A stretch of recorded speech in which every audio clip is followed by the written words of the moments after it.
कभी कभी इंसान अपनी साधारण सी जिंदगी से इतना थक जाता है कि वह किसी असाधारण वरदान की कल्पना करने लगता है। एक ऐसा वरदान जो उसकी किस्मत को पलट दे, उसके दुख मिटा दे, उसके जीवन की हर इच्छा पूरी कर दे। अब सोचो, अगर तुम्हें ऐसा कोई अवसर मिल जाए जहां किसी रहस्यमयी शक्ति के बदले में तुम अनगिनत पैसा, मनचाहा प्यार और अपनी नियति तक बदलने की ताकत हासिल कर सको, तो क्या तुम उसे अपनाओगे? लेकिन कहानियों में दिखने वाले वरदानों की तरह इस वरदान की भी एक कीमत होती है, और कभी कभी वह कीमत इतनी खौफनाक होती है कि इंसान उसे चुका तो देता है लेकिन खुद को वापस नहीं पा पाता। इसी सोच के बीच मैंने हाल ही में नेटफ्लिक्स पर मंडला मर्डर्स देखा, जिसमें एक शहर था, चरणदासपुर, जहां एक आदमी के पास एक रहस्यमयी मशीन थी। उस मशीन में लोग मंडल के निशान वाला सिक्का डालते, अपना अंगूठा उस लोहे के स्लॉट में रखते और मशीन अंगूठे को छटाक से काट देती। बदले में उनकी इच्छा पूरी हो जाती।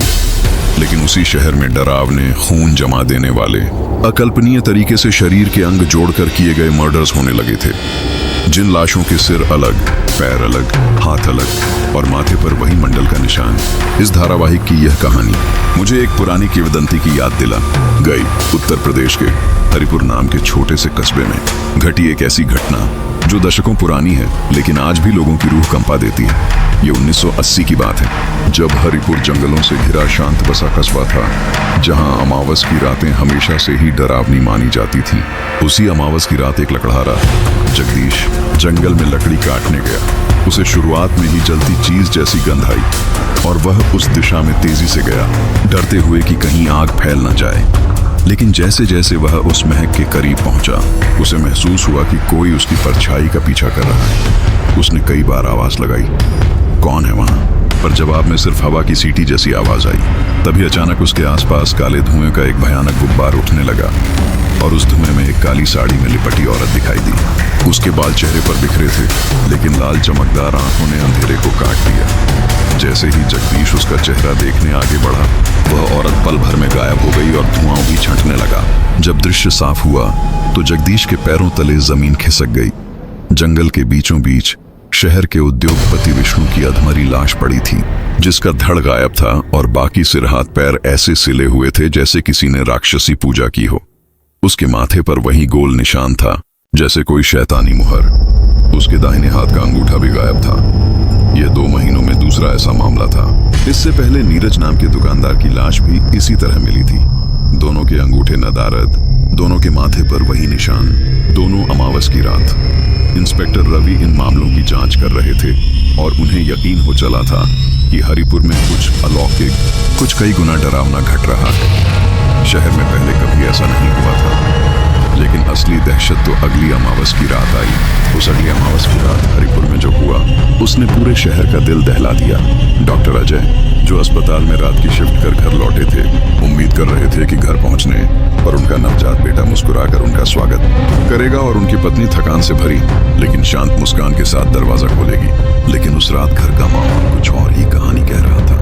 पूरा घर अंधेरे में डूबा हुआ था, सिर्फ कुछ दिए जल रहे थे, मानो किसी अजीब से अनुष्ठान के लिए घर को तैयार किया गया हो। अजय ने पत्नी को कई बार पुकारा, पर सन्नाटा वापस लौटा। उन्हें ऐसा महसूस होने लगा कि कोई उन्हें छुप कर देख रहा है। दीवारों और कोनों से एक नजर जैसे उनकी गर्दन पर सिहरन छोड़ती जा रही थी। जब उन्होंने एक दिया उठाकर अंधेरे को टटोलने की कोशिश की, तभी उनके सामने लाल आंखों वाली वही काली साड़ी पहनी औरत अचानक प्रकट हो गई। अजय के हाथ से दिया छूट कर गिर पड़ा। उन्होंने लाइट ऑन की, लेकिन औरत पिघलते धुएं की तरह गायब हो चुकी थी।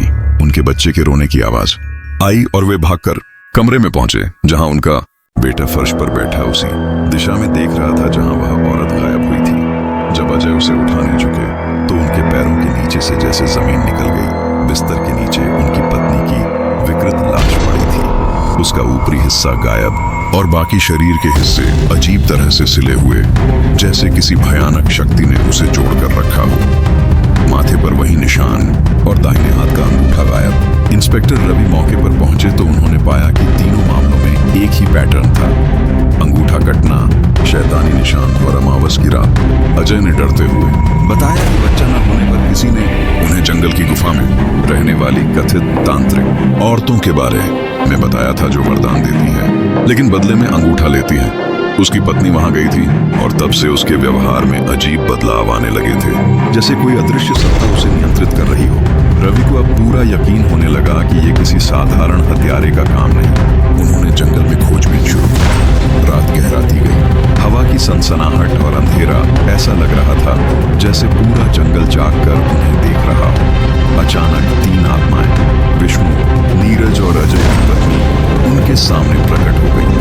उनके शरीर सफेद, आंखें काली, जैसे वो धरती से नहीं बल्कि किसी और दुनिया से आए। हवलदार को कुछ नहीं दिख रहा था, लेकिन रवि उनके बेहद करीब थे। जब हवलदार मदद लाने गए, रवि उन आवाजों का पीछा करते हुए एक गुफा तक पहुंचे। वही गुफा जहां से सब शुरू हुआ था। अंदर घुसते ही काले धुएं ने उन्हें घेर लिया और वही काली साड़ी वाली रहस्यमयी स्त्री उनके सामने आई, जिसकी लाल आंखें अंधेरे की खामोशी को फाड़ रही थीं। अगले दिन हवलदार और गांव वालों को जंगल में रवि की लाश मिली, उसी भयानक अंदाज में सिली हुई, माथे पर निशान और अंगूठा गायब। इसके बाद शहर में मानो सामूहिक डर की सुनामी आ गई। लोग जंगल जाना बंद कर गए। कहा जाने लगा कि गुफा में रहने वाली वे औरतें असल में डायने हैं जो शैतान की पूजा करती हैं और हर अमावस किसी इंसान की बलि लेकर अपनी शक्ति बढ़ाती हैं। हरिपुर की यह दास्तान आज भी एक रहस्य है जिसे कोई सुलझा नहीं पाया। इसी तरह की कड़ियां चरणदासपुर के मंडला मर्डर्स से भी जुड़ती नजर आती हैं, जहां इन्वेस्टिगेटिंग ऑफिसर रिया धीरे धीरे समझती है कि ये महज हत्या नहीं बल्कि ऐसी साजिश है जिसके पीछे काला जादू, प्राचीन अनुष्ठान और शक्ति लालसा का एक गहरा अंधेरा फैला है। एक ऐसा अंधेरा जो पूरी दुनिया को जड़ से हिला सकता है। कहानी कहां ले जाएगी? क्या सच में शैतानी शक्तियां मौजूद हैं या इसके पीछे कोई और गहरा, मानवीय और कहीं अधिक भयावह सच छिपा है? ये जानने के लिए देखने लायक है मंडला मर्डर्स, अब नेटफ्लिक्स पर उपलब्ध।